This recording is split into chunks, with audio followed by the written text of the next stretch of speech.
कभी अगर बनना हो तो बाज बनना, लेकिन कभी तोता मत बनना। तोता बोलता तो बहुत है, लेकिन ज़्यादा ऊंचाई तक उड़ नहीं सकता।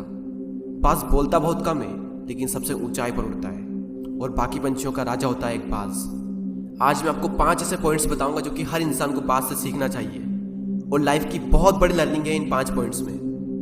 पहला लेसन, ईगल फ्लाई अलोन। बाज अकेले उड़ता है और बाकी पंछियों के मुकाबले सबसे ऊंचाई पर उड़ता है। बाज अकेले उड़ेगा, लेकिन कभी भी चिड़िया और छोटे पंछियों के साथ नहीं उड़ेगा। बाज हमेशा या तो बाज के साथ उड़ता है या फिर अकेला उड़ता है।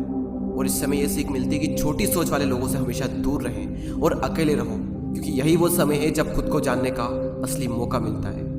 दूसरा लेसन, बाज का विजन बहुत ज़्यादा क्लियर होता है और बहुत ज़्यादा स्ट्रॉन्ग होता है। बाज अपने शिकार को 5 किलोमीटर दूर से ही देख लेता है और जब एक बार उसे अपना लक्ष्य दिख जाता है तो उसके बाद चाहे रास्ते में कितनी भी मुश्किलें क्यों ना आए, वो अपने लक्ष्य को हासिल करके ही दम लेता है। इससे भी एक बहुत बड़ी सीख मिलती है कि अपना विजन क्लियर रखो और उसे हासिल करने में फिर चाहे कितनी भी मुश्किलें क्यों ना आए, पीछे मत हटो उस बाज की तरह। तीसरा लेसन, बाज कभी भी मरे हुए जानवरों को नहीं खाता, वो हमेशा जिंदा शिकार करता है। और इससे हमें यह सीख मिलती है कि जो हमारा पास्ट है वो मर चुका है, तो अपने उन मरे हुए सड़े हुए थॉट्स पर ध्यान मत दो और अपनी आने वाली ताज़ी फ्रेश जिंदगी पर ध्यान लगाओ।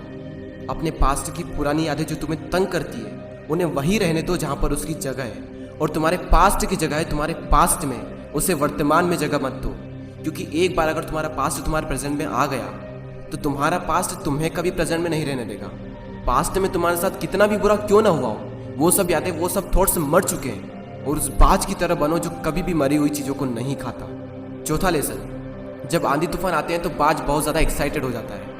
जब बारिश होती है तो सारे पंछी छिपकर बैठ जाते हैं, लेकिन बाज को बड़ा मजा आता है। जब तेज हवाएं चलती है तो बाज उन हवाओं के सहारे और तेजी से ऊपर की ओर उड़ता है, और ऊपर उड़ते उड़ते इतना ऊपर उड़ जाता है कि बादलों से भी ऊपर पहुंच जाता है। और इससे भी एक बहुत बड़ी सीख मिलती है कि मुसीबत में मजा ढूंढो। और नेपोलियन हिल ने एक बार कहा था कि हर बड़ी चुनौती अपने साथ में एक बहुत बड़ा अवसर लेकर आती है। तो उस बाज की तरह तुम भी अपने अवसर को पहचानो, और जिस दिन तुमने अवसरों को पहचान लिया तो सारी मुश्किलें तुम्हारे नीचे होगी और तुम उन मुश्किलों के ऊपर होगे। फिफ्थ लेसन, बाज अपने घोंसलों में से सॉफ्ट घास को हमेशा निकाल देता है ताकि बाज का जो बच्चा होता है वो उसमें कंफर्टेबल ना हो सके, क्योंकि अगर वो घोंसले में कंफर्टेबल हो गया तो वो वहीं रहना पसंद करेगा। लेकिन बाज ऐसा कभी होने नहीं देता। बाज एक पंछी है और उसे भी ये बात पता है कि there is no growth in comfort zone. लेकिन हम तो इंसान है ना, और इंसान होने के बावजूद भी कई सारे लोग इस बात को समझते ही नहीं। आप जितना ज़्यादा कंफर्ट जोन में रहोगे, आपकी लाइफ आने वाले टाइम में उतनी ही ज़्यादा अनकंफर्टेबल हो जाएगी।